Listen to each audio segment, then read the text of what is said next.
Nora Davis was only 11 years old when she found out the truth.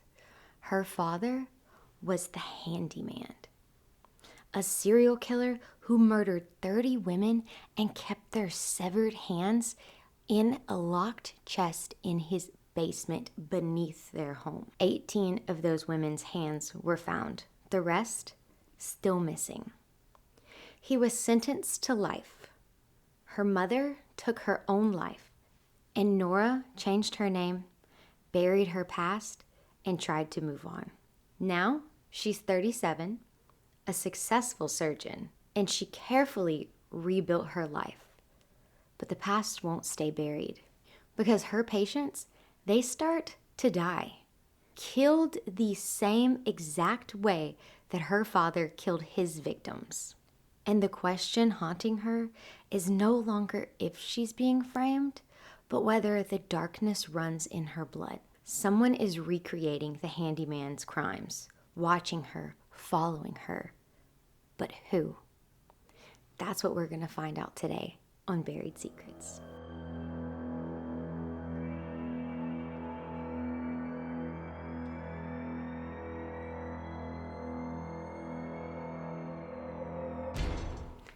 Hi guys, and welcome to Thriller Thursday at Buried Secrets. I am Mallory, and here I go over deep dives of all your favorite thriller novels. So if you're into thriller books, then stay tuned. Today we're talking about The Locked Door Part 2 by Freida McFadden. If you haven't seen Part 1, pause this video, go back, because it's definitely worth the watch. Before we get to the cops, before the questions start flying, we have to go back to the basement. There's blood, a lot of it. And Nora is scrubbing like her life depends on it. If anyone searches my basement, I'm screwed. That light bulb wasn't burnt out. It was loose. Someone unscrewed it on purpose. They wanted her to find the blood. They wanted to watch her panic. Brady really might have saved her life. If Detective Barker hadn't walked in on them, he would have had her in handcuffs before she could explain a thing. She needs help, legal help. When you're the daughter of a serial killer, not just any lawyer will do. Enter Patricia Holston. So Nora gets summoned into the station again, but this time she's not alone. Patricia Holston, big name lawyer, agreed to meet with her almost immediately, probably because of who she is. Not just Nora Davis, the surgeon, but daughter of the handyman. Did you know her outside of the hospital setting? I saw her in my outpatient clinic. Anything else? No. Are you sure? She already said no. We found a cup with your fingerprints, and someone said that they saw your Camry at her apartment. What? She's just confused as we are. First off, her car has slashed tires. How would somebody even see her Camry if she can't even drive it? She never went to her house. So how would a cup with her fingerprints be there? That doesn't even make any sense. So they let her go. No charges, no arrest, but also no answers. And Nora, she's unraveling. As one might assume, I would be unraveling. Her car's still sitting in the hospital parking lot. Tires slashed, keys gone, and she honestly can't deal with this right now. She Ubers home, barely holding it together. She walks in the door trying to keep up the routine. Honey, I'm home. But instead of silence, she's greeted with a loud meow.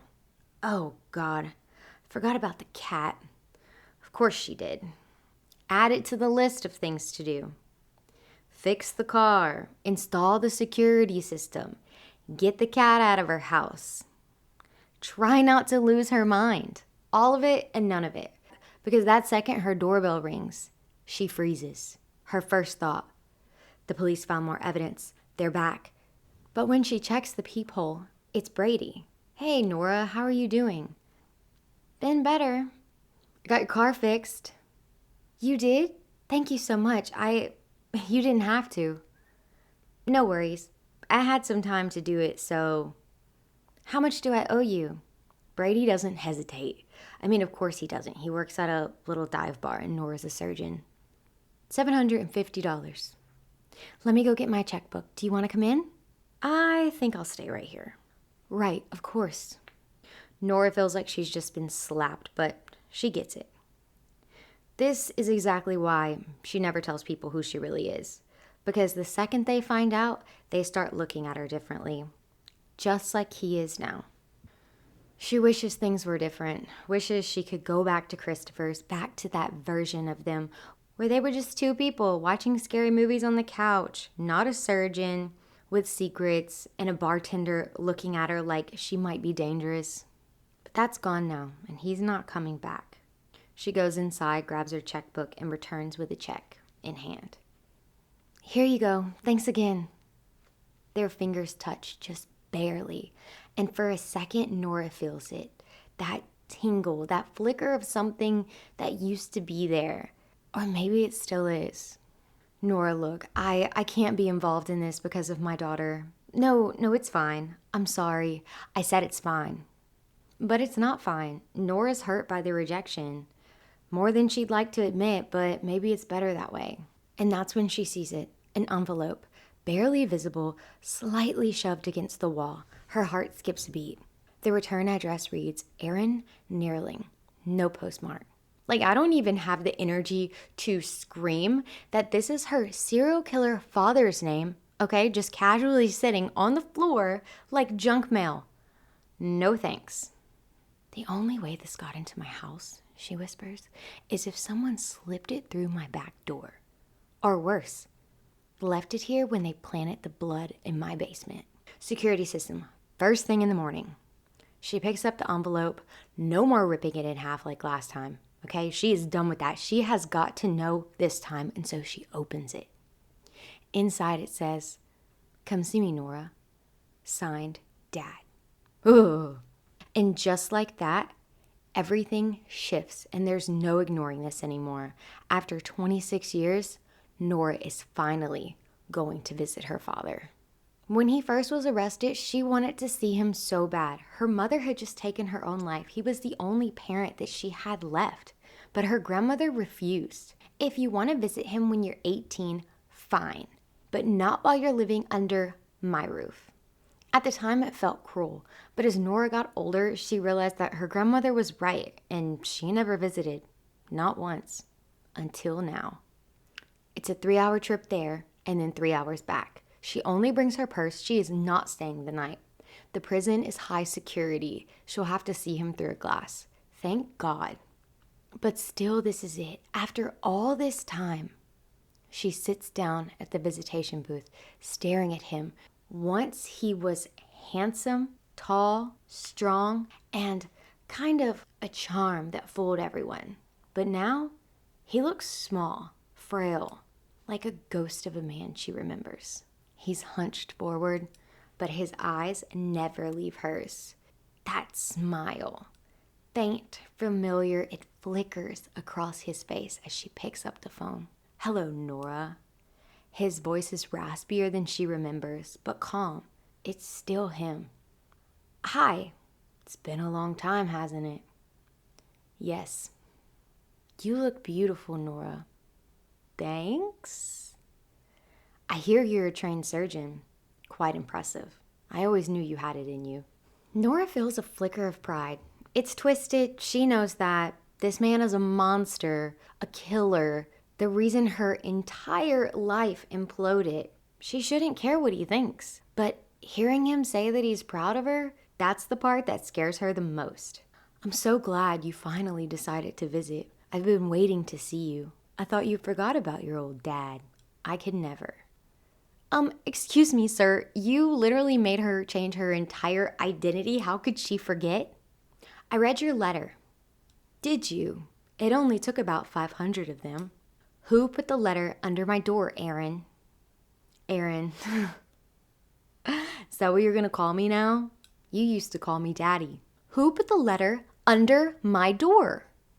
The mailman, of course. Who else?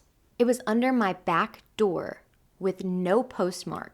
Please don't hold me accountable for your mailman shenanigans.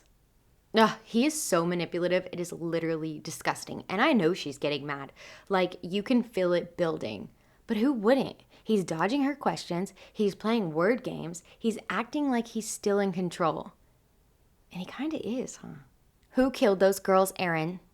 He completely evades this question. He avoids the murders, and instead he starts going on about how sad he is that she never visits, and says things like, "It's because of me you're even alive." Then of course he blames her grandmother for keeping them apart. He called her a witch. Says once Nora was 18, she should have visited him when he got out of respect. Really, Aaron? Respect? You're a serial killer. You murdered 30 women, turned your basement into a graveyard. But yeah, let's talk about manners. Who killed those girls? Tell me. It was you. You killed them. Didn't you? Nora freezes. She doesn't even know what to say. I mean, like, what would you say? She just sits there. She starts to doubt herself. He's flipping the script, and suddenly the past starts bleeding back in. Her time is up. Ready or not, here she comes. Marjorie. The name echoes in her head. She grips the penknife in her hand, small, sharp. She can hear the footsteps pounding somewhere around her. Thump, thump, thump. Her heart is racing. She wishes it was nighttime. It would make this feel more like a real hunt, more like a challenge. But daytime will do. The footsteps stop. Everything in her goes still. And then she sees her. Marjorie's on the ground, clutching her ankle, face flushed, dirty streaks across her skin. Eyes already filled up with tears. She's not running anymore. She looks up and she spots Nora's knife. Her jaw is trembling. She knows. Nora, why do you have a knife? Nora freezes. She looks at Marjorie's face and it's wide and terrified and pleading. It's the same look she saw in the basement. That single blue eye, the fear is identical and it stops her cold. Nora? She feels lightheaded. This is the moment that she imagined last night, the reason she couldn't sleep, the fear, the weight of the knife, the time had come. But she can't do it. She drops the knife. You lose. Oh, you scared me for a minute. I thought you were going to... Oh, don't be dumb. Can you walk? It hurts too much. Here, lean against me and while we walk. Marjorie makes it home and Nora leaves quickly. They never speak of it again. But there's still something eating at her. There's something she needs to do, something she's terrified to do, but it's time to stop being scared, and her only hope is she's not too late. She's back in that prison chair. Her father's words hit her harder than the silence that followed them. And it's not what he said, it's how he said it. So calm, so certain, like he believes it. It was you. You killed them. It wasn't me. I would never. You're my daughter. And you always reminded me so much of myself. Do you remember what you used to do as a child? All those animals your mom kept finding dead? She used to talk to me all the time about getting you psychological help.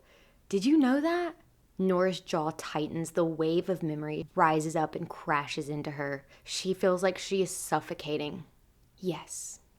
And look who she was married to all along.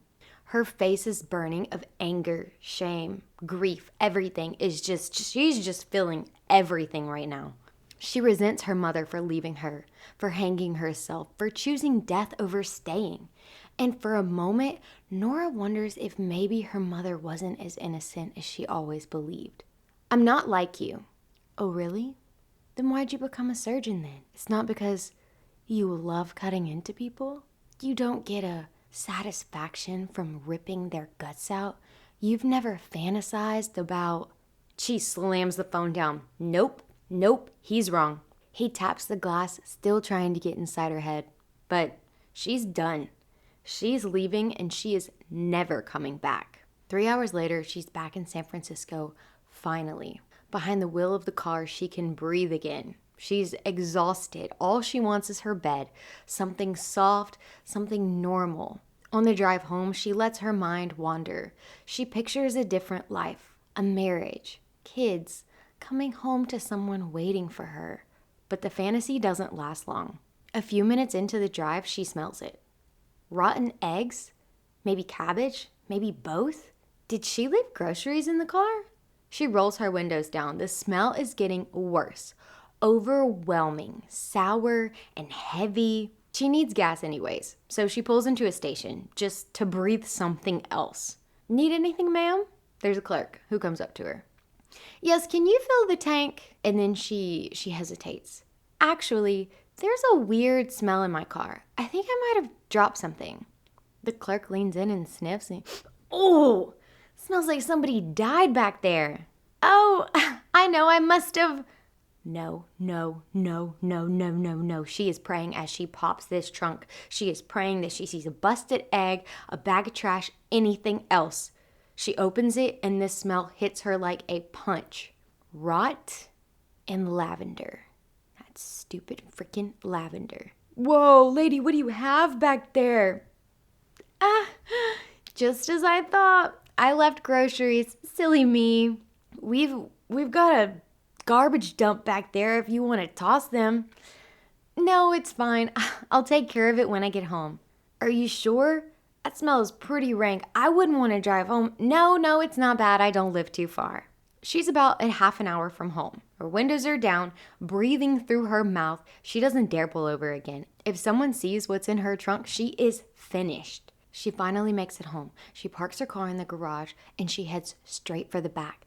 The smell is unbearable now. It's thicker, it's heavier, it's that same rotting stench from earlier. But underneath it, still that lavender. She opens the trunk. It's chaos in there, okay? She basically throws anything and everything in her trunk. There's scrubs, old sweaters, old bottles of wiper fluid, and then she sees it.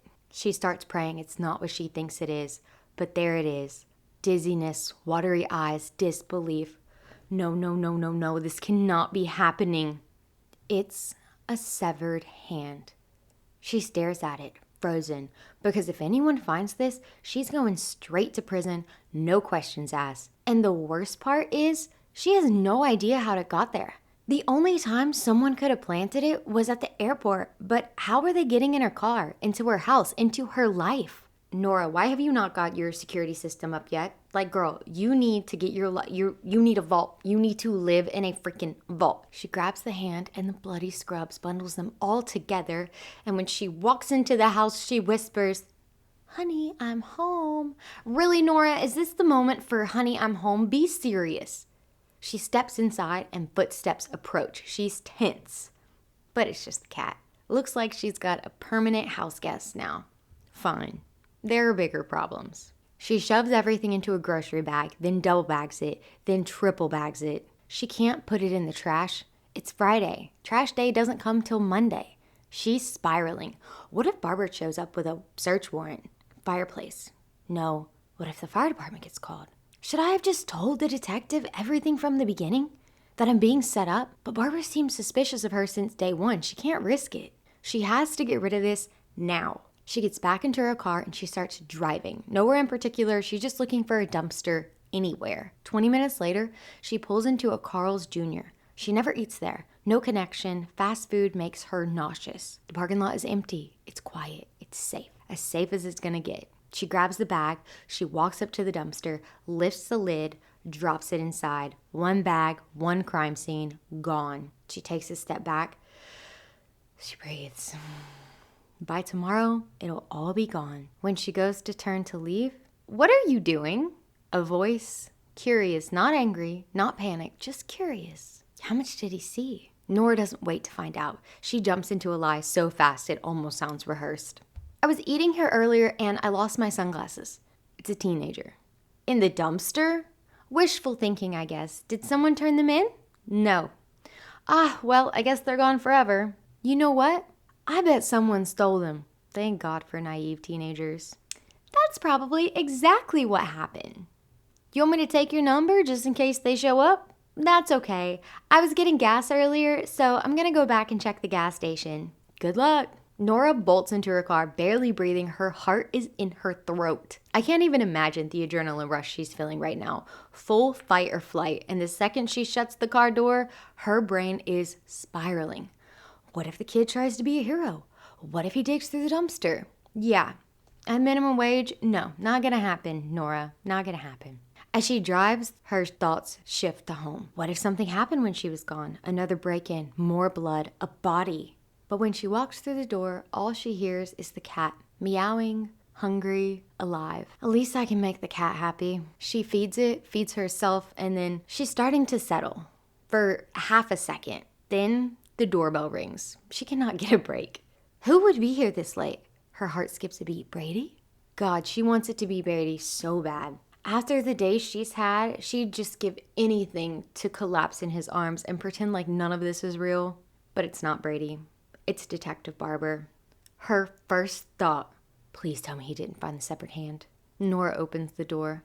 Hello, Detective. Dr. Davis. Sorry to bother you so late. May I help you? She is waiting. She is like bracing for him to put those handcuffs on her. Just say the words, Nora Davis, you're under arrest. But he doesn't. Now that your lawyer isn't around, I wanted to apologize. Apologize? I want to find the person who killed the girls. I'm very passionate about what I do, sometimes too passionate. It was wrong of me to make assumptions that it was you because of your father. Nora is so relieved she could scream right now, but she plays it cool. Well, I accept your apology, and I hope you catch whoever did this. Again, sorry for coming so late. I stopped by your clinic, but they said that you were homesick, and I came by and no one answered. I must have been sleeping. Your Camry wasn't in the garage. Oh, I went out to get some chicken soup. Ah, that makes sense. Well, I'll let you rest. Feel better. Thank you. She watches as he leaves. He's gone. For now. He definitely will be back. And whoever's doing this, whoever's killing these girls and trying to ruin her life, they won't get away with it. She's gonna make sure of that. The next morning, Nora throws herself into work. Thankfully, her schedule is packed. Harper rescheduled all her patients from yesterday, and for once, Nora is grateful for the chaos. Between appointments, her phone rings. It's the security company. Earliest they can come out, Monday. I'll pay extra. She doesn't hesitate. They agree to send someone out at 8 p.m. that night for $200 extra. Honestly, she'd pay $1,000, $1 million, whatever it took to finally feel safe in her own house. Philip passes by her office just as she's hanging up the phone. He gives her that concerned coworker look. If you want to talk, I'm here for you. Or something sensitive and vague like that. But Nora just nods, smiles, and keeps moving. She's kept this secret for 26 years. She's not about to start opening up now. The rest of the workday crawls by. Between patients, Nora keeps glancing at the clock, counting down the hours until the security system is finally installed. But with everything going on, she barely had a moment to eat, let alone breathe. By late afternoon, her stomach is growling, okay? She heads outside hoping the fresh air will do her some good. Maybe the food will help settle her nerves. She makes her way to the food trucks across from the hospital. It's nothing fancy, but right now, even a stale sandwich sounds like a luxury. She's in line scanning the menu when it happens. That feeling, that crawling, prickling sensation that starts from the back of your neck and spreads across your skin. Someone is watching her. She doesn't even have to turn around. She knows. Dr. Davis? She turns. It's Henry Callahan. Her stomach drops. This is the same man who got drunk at the bar and cornered her and made her feel really unsafe. Then she completely made him slam into the tree and he ended up in critical condition. He's standing here, upright, smiling, like nothing ever happened. Mr. Callahan, what are you doing here? I'm picking up a friend from the ER. I saw you in line and I just wanted to apologize. Excuse me? For the other night at the bar, I was a jerk. I had way too much to drink and I was rude. You didn't deserve that. I feel awful. Oh, I won't bother you again. I just wanted to come say that. I'll go find my friend. He's leaving to turn away. Sorry about your car accident. You seem like you're okay. Car accident? I haven't been in an accident in years. I'm a great driver. You drive a blue Dodge, right? I drive a blue Ford. All the blood drains from her face. If it wasn't Henry Callahan, then who was it? Someone was following her. Someone ended up in critical condition. You okay, Doc? Excuse me. She steps out of line. Her appetite is gone. Her mind is spinning. Someone was following her that night. And if it wasn't Henry, then that man, whoever he was, ended up in the ICU. She pulls up the ER admissions list from the night of the crash. Only one patient fits that description. William Bennett Jr., 35 years old. No familiar connection, no listed emergency contact, bed 12, surgical ICU. She has 10 minutes before she's due back in the OR. She doesn't care. She has to see him. The surgical ICU at Nora's hospital is a 20-bed unit. It's quiet, too quiet, except for the soft beeping of monitors and the low whoosh of the ventilators. The kind of silence that feels tense. Nora steps through the doors, trying to look casual, like she belongs there. But she doesn't. She doesn't have any patients in this unit. A young nurse spots her immediately and hurries over to her. Dr. Davis, can I help you? Dr. Corey asked me to check on a few of his patients. Could you check the census and let me know which ones are his? Yes, of course. She heads over to the nearest computer. Nora quickly and quietly walks towards bed 12. William Bennett Jr., the man from the car crash, the one who's been following her. And now she's sure he wasn't alone. She reaches the foot of the bed and sees him. He's in really bad shape. Bruises on both of his eyes. He has a cast on his left ankle. There's a sling that's holding his right arm in place. An endotrachea tube is taped to his mouth, and the machine is pushing air into his lungs. He's out cold. Even through the swelling and the blood, something about him looks familiar. Too familiar. The nurse returns. Dr. Davis, Dr. Corey doesn't have any patients in ICU today.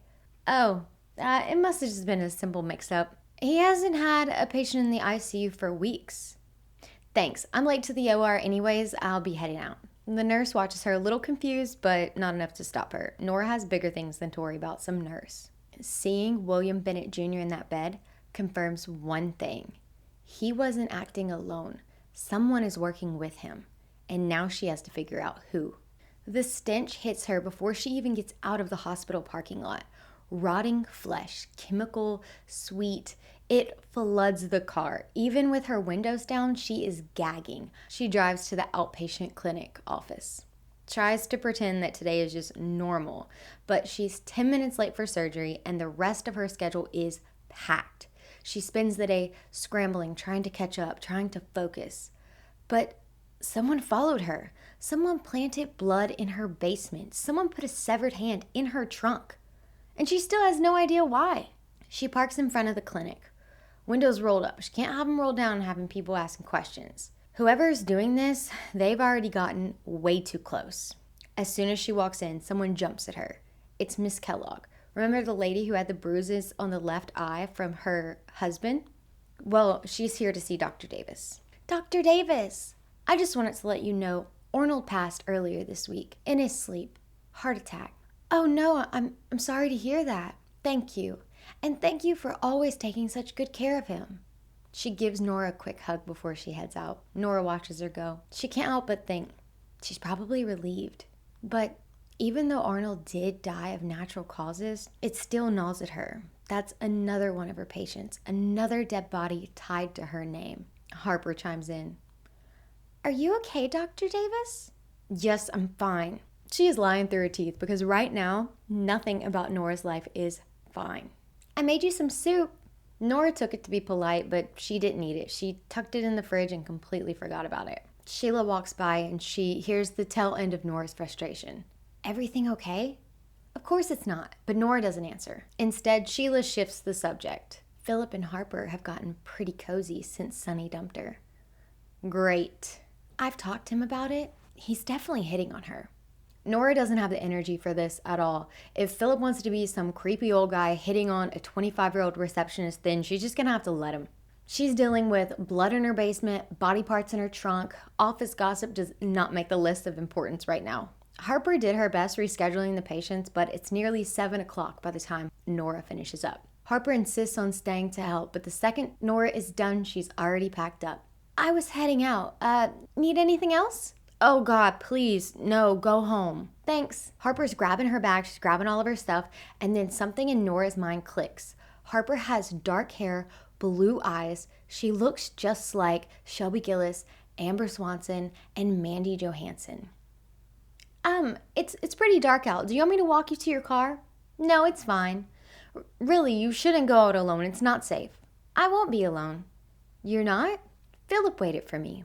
Nora's stomach drops, and like clockwork, Philip appears. He's wearing a nice dress shirt, slacks, and it's like this is a date that he's been planning.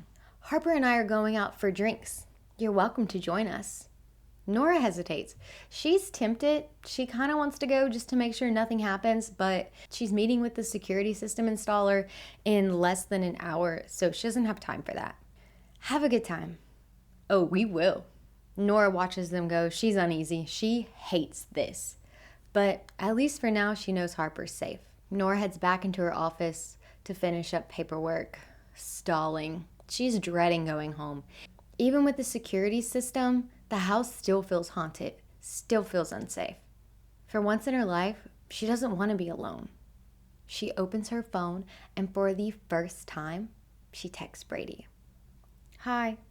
The second she sends it, she completely regrets it. Why am I doing this? He already told her he can't be involved. Not with everything going on, not with her. Then her phone lights up. Nora? Yes, it's me. She stares at the screen, waiting. She doesn't expect anything else. But then, everything okay? Yes. Of course she's lying again, because, how do you explain, what? How does she explain that she's not okay right now? I just want you to know I'm not like my father. I hope you don't think that. He's a monster. After seeing him in prison, feeling the ice in his voice, the way he twisted her thoughts, the way he smiled when he hurt her, she knows there's no gray area left. He's evil and she's not him. Brady responds, I know. And somehow the smallest message seems to be the steadiest thing she has heard all day. She pulls up to her house, expecting the security van to be out front, but she's 8 minutes late and he should be there already. But the street is empty. She stays in her car. 15 minutes go by. Still nothing. She scrolls in her email just to double check because she got a confirmation this morning. And that's when she sees it. Sorry you had to reschedule your appointment. This is a confirmation to let you know that we moved your appointment to 8 a.m. on Monday morning. Her head is spinning. What? She never rescheduled. Why would she? She was literally desperate to get this done. She tries calling them, but of course they're closed. It's past office hours. There's no way she's going back in that house alone. She texts Brady. Any chance I could come over? Sure. She exhales, but it's not relief. It's like survival. She's not even sure what she's hoping for. Maybe he'll let her crash on his couch. Maybe she'll book a hotel room for the rest of the weekend. But it's not really about the place. She doesn't want to be alone.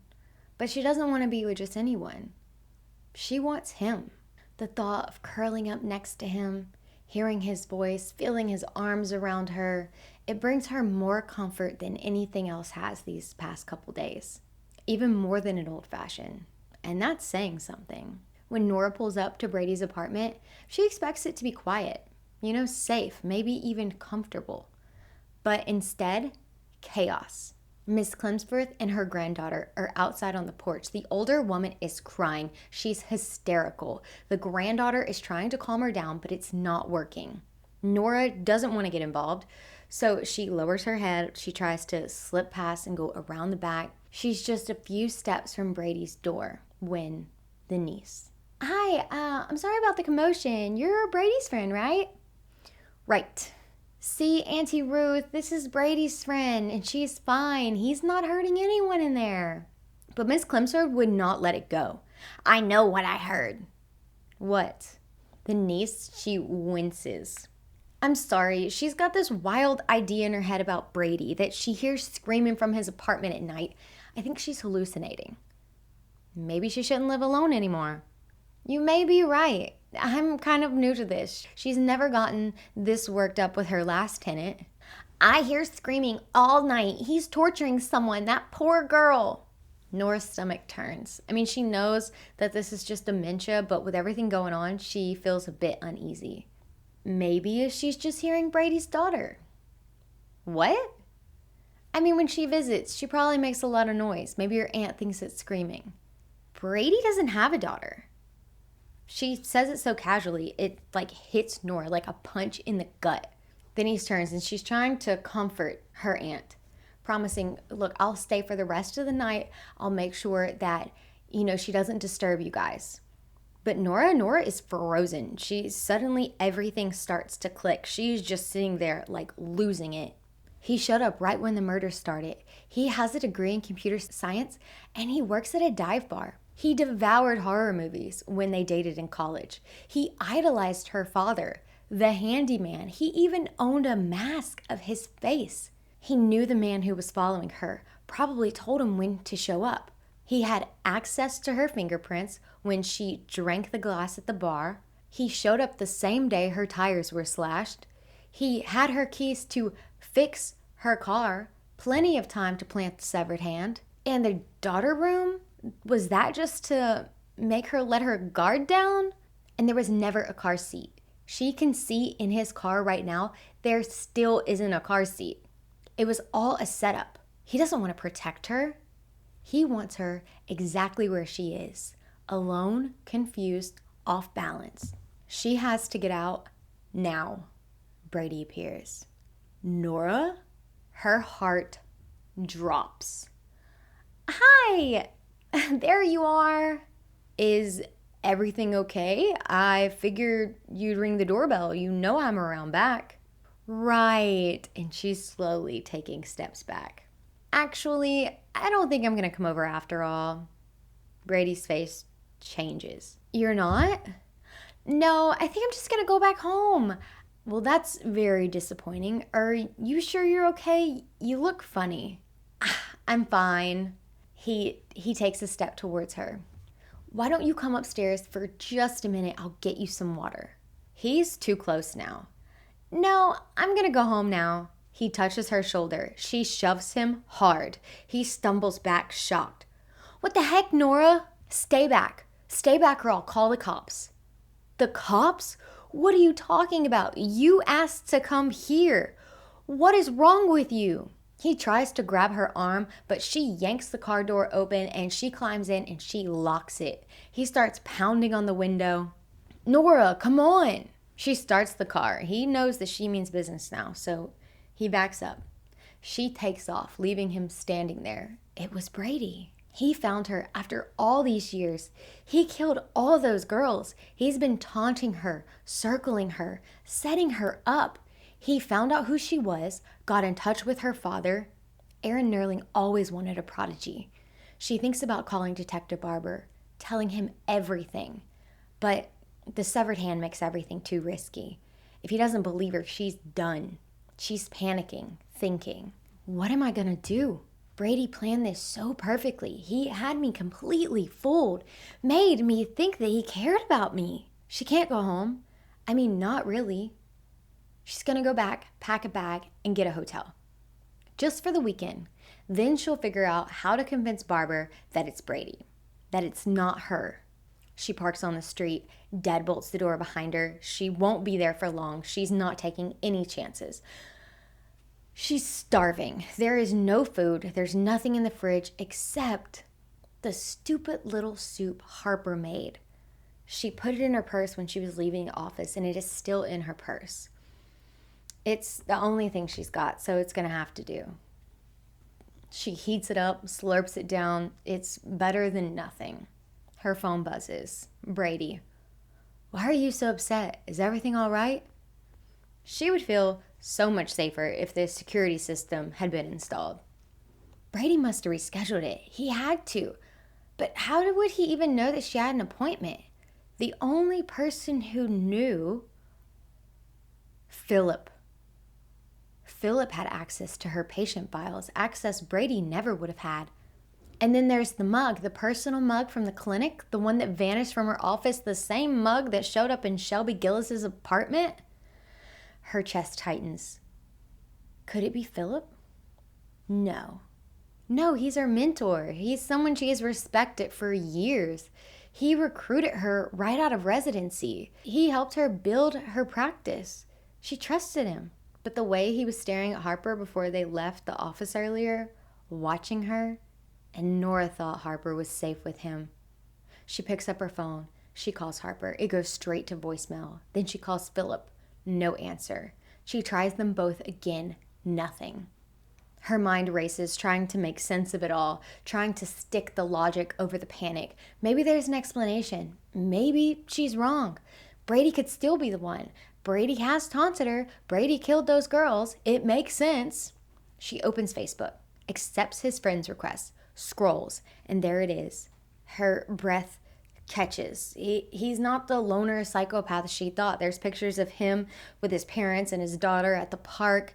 There's Brady. If Brady isn't the one setting her up, it's gotta be Philip. She tries Harper again, leaves a voicemail. She flat out tells her, Philip is a psychopath. Get out, leave the date now. She doesn't even wait for a reply. She decides she's going to drive to Harper's apartment. If she's not there, she's going straight to Philip's. But before she can leave, she hears something. A thump coming from the basement. The cat. She locked her down there earlier with a litter box and a food just for the day, but she should probably feed her again because if she's leaving for the weekend, she has to, have food for the cat. So Nora walks towards the basement door. Her hand touches the knob. She freezes. She locked this door, didn't she? She must have forgotten. With everything crazy that's going on, she must have been just too stressed to remember. She turns the knob the rest of the way and pushes it open. Apparently, she forgot to turn the light off, too. Cat? She calls out, stepping cautiously on the stairs. But the next thing she hears isn't feline. It's a moan. Low, human, in pain moan. She descends slowly, taking a left at the bottom, and there it is behind the stairs. A body, tied to a wooden chair, covered in blood. It takes her a minute to even comprehend what she's looking at. It's Philip. Philip is tied up, and she's in such a haze she doesn't realize that there is a gun pointed right at her chest. All Nora can think about is that she should have called the cops when she had a chance, but it's too late now, and everything goes still. Suddenly, she's not in the basement anymore. She's back in middle school, back in the hallways, back where things were still terrifying, just in a different way. Marjorie is ignoring her today. It's almost like nothing ever happened, which in a way might be for the best. But the other girls, they're still at it. They're still making fun of her, still throwing spitballs, and Nora's had enough. Enough already. She doesn't deserve it. You need to stop, or else you'll be sorry. Fine. It was getting boring anyways. She's too easy. Nora hopes the bullying is finally over, but she never gets a chance to find out because that's when the loudspeaker crackles to life. Nora Nerling, please report to the principal's office. She stands still for a second. Somehow she knows. She pauses in the hallway just long enough to hold on to the last moment of her old life. Because once she walks through that door, she knows everything is going to change. Miss O'Leary is sitting at her desk and a police officer is standing behind her. They're both looking at her with that face. You know, that face that adults give kids when something bad is about to happen, like that gentle weary. Nora, I'm afraid your parents are in some trouble. Unfortunately, they've both been taken to jail. Your grandmother will pick you up shortly. Are you all right, dear? Yes. She doesn't cry, doesn't ask questions. She just stands there. Even in that moment, she knows it's strange. Wouldn't a normal kid be asking a million questions right now? But she isn't. She figures they must already think she's not normal. Are you okay? Nora just blurts out, is Mandy Johansson still alive? The officer, he looks taken aback. He's like, what? He hesitates. He lowers his head. No. Nora breaks. She starts bawling, tears streaming down her face. She was too late. She tried to stop him. She tried to save her. But it wasn't enough. Nora. The voice is distant, warped, like it's coming through water. All she can focus on is Philip. All she can focus on is Philip.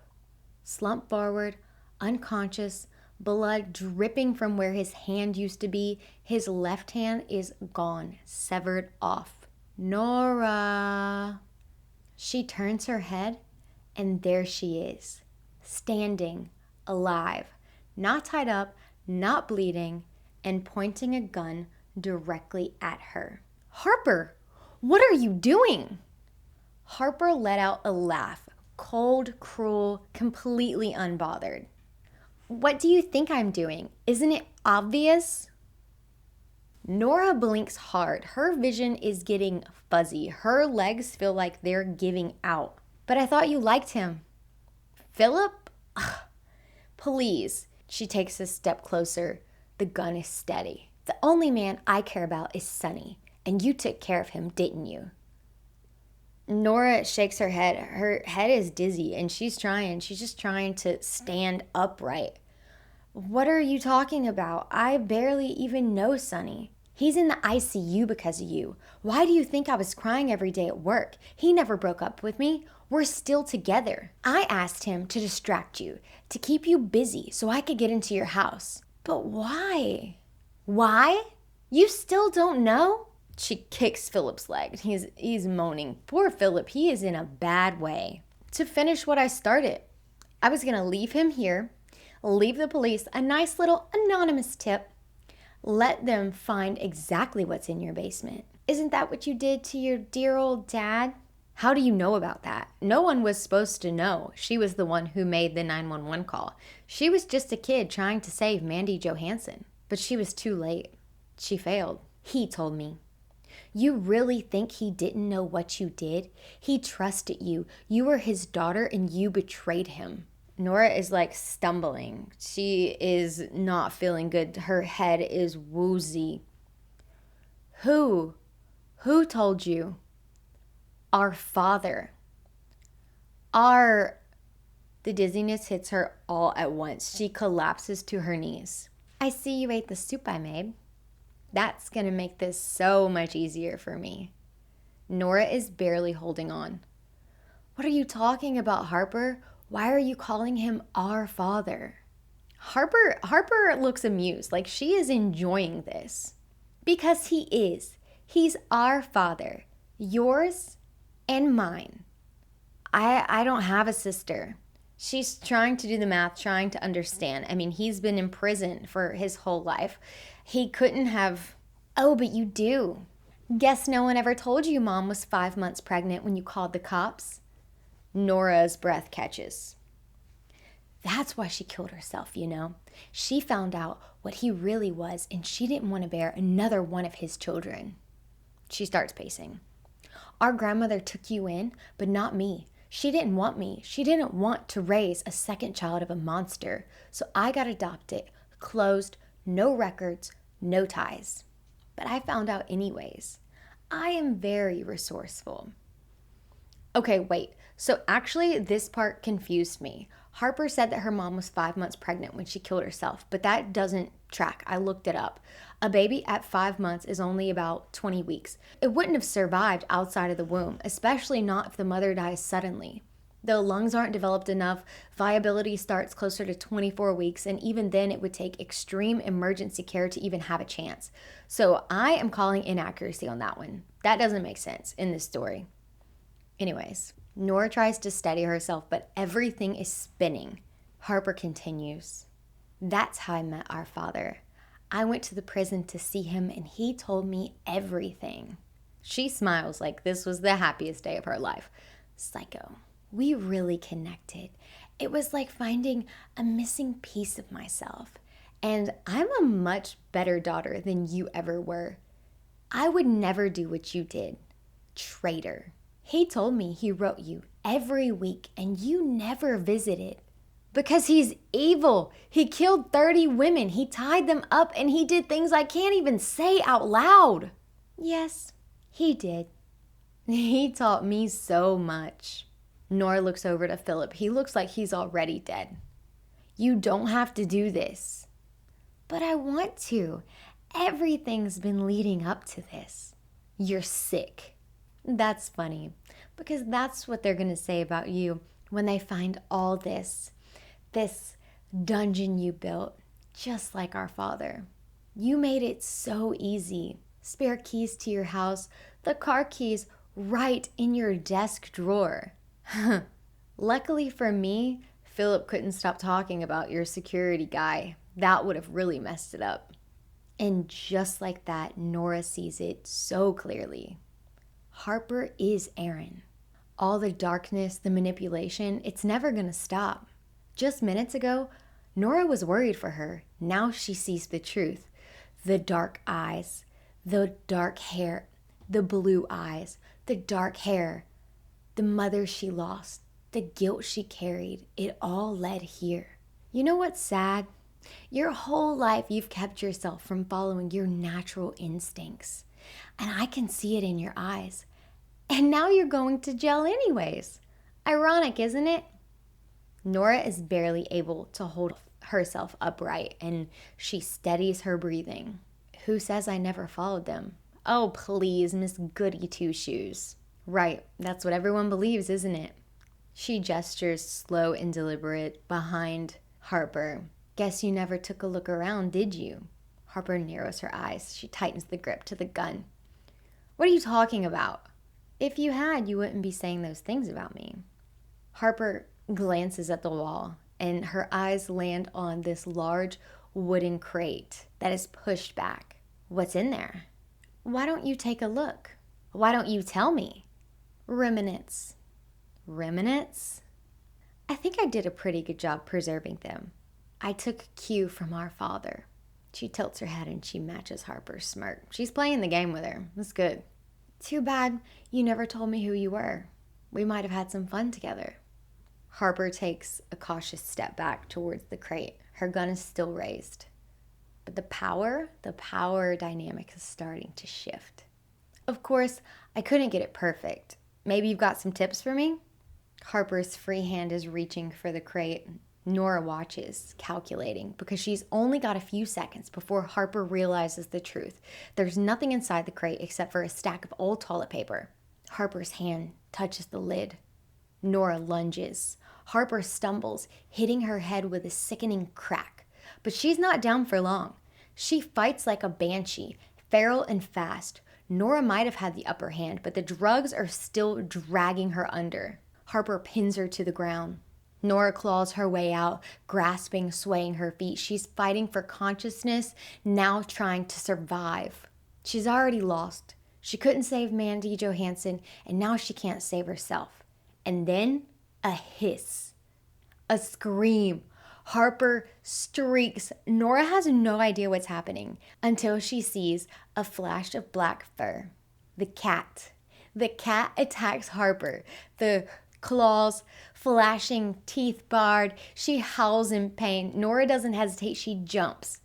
Harper drops the gun. Nora presses her knee against her sister's neck, wraps her hands around her wrist, pinning her down as she's grasping for air. Harper fights beneath her, but Nora holds firm. She watches Harper's face start to change color, purple creeping in, but she doesn't ease up. This part it wasn't hard because of what's happening, but because some of the people closest to you are the ones who hurt you the most. Once that happens, nothing ever feels the same again. Sisters, right? Some bonds just strangle the life out of you. What the heck is going on? Nora doesn't move. She just blinks, slowly trying to refocus her eyes. Brady steps into view and freezes. He sees Philip tied to the chair, left hand gone, blood soaked into the floor. Brady turns green. Oh, he backs away. Brady! And that's when it hits Nora. How must this look? Exactly the way Harper had planned it. Brady spots the gun on the ground and picks it up. He points it at her. Get up. Nora stumbles. Whatever Harper gave her is still in her system, and it takes her 3 tries just to stand. Thank God you came. She's crazy. She was gonna kill us both. Her voice is shaky, believable. Brady's eyes flicker between the two of them. He's not sure who to believe. Brady, she did this. She tied Philip up. She drugged me. You have to believe me. I would never. Brady hesitates. He turns the gun. Get down. Harper is acting all innocent. Me? But she's the one. Down. I already called the police. They'll be here any minute. Harper drops to the ground. And so does Nora. Brady, But before she can get in another word, her body gives out and everything goes black. Nora wakes up to a rhythmic beating of a heart monitor. Her head is pounding. Her mouth feels like sandpaper. It takes all of her effort just to pry her eyes open. There's a huge bottle of saline next to her bed, dripping into her veins. The first thing she notices? No handcuffs. She fumbles for the call button, desperate for answers. What happened? Where's Harper? Why isn't she under arrest?